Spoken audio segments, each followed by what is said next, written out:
जब भी किसी नए बंदे को माल देना है, उसका रेफरेंस चेक, उसका background check, credit report check और जीएसटी चेक करके देना है।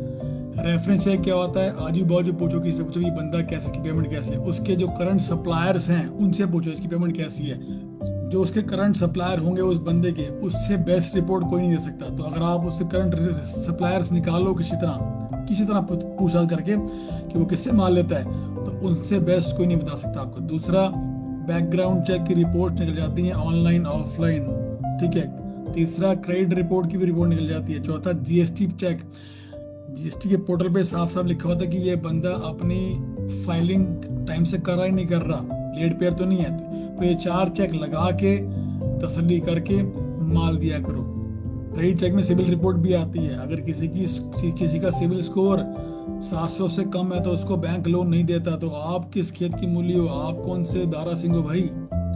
जिस क्लाइंट का स्कोर 700 से कम है उसको प्राइवेट बैंक लोन देता है, नेशनलाइज नहीं देता, बिकॉज उसकी स्कोरिंग कम है। आप कौन से खली हो भाई कि बिना आप मतलब बैंक ने सिविल चेक किया और सिविल स्कोर 700 से कम था तो 700 से कम तो लोन नहीं दिया, आप बिना सिविल चेक किए पैसे दे रहे हो उसको? वाह भाई वाह।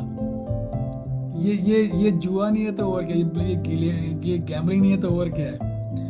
हालांकि गैम्बलिंग भी इससे बढ़िया होती है। गैम्बलिंग क्या होती है पता क्या होती है?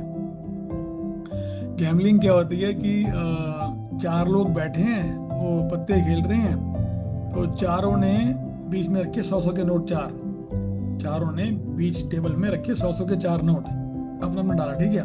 वो पत्ते खेल रहे हैं, तो विद इन 2-3 मिनट्स एक बंदा जीतेगा और 3 हार जाएंगे।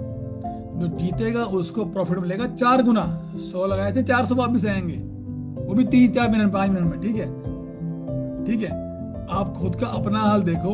आप लगाते हो 10 लाख रुपया, जिसका प्रॉफिट सिर्फ आता है 2 लाख रुपया, 20,000 रुपये, मतलब 2% प्रॉफिट आता है, वो भी 6 महीने में आता है। पता आएगा नहीं आएगा, पता ही नहीं है। तो गैम्बलिंग तो आप लोग कर रहे हो, वो तो फिर गेम खेल रहे हैं, जो ताश खेल रहे हैं। इससे बढ़िया ताश खेल लो और क्या करो। क्लियर है मेरा पॉइंट?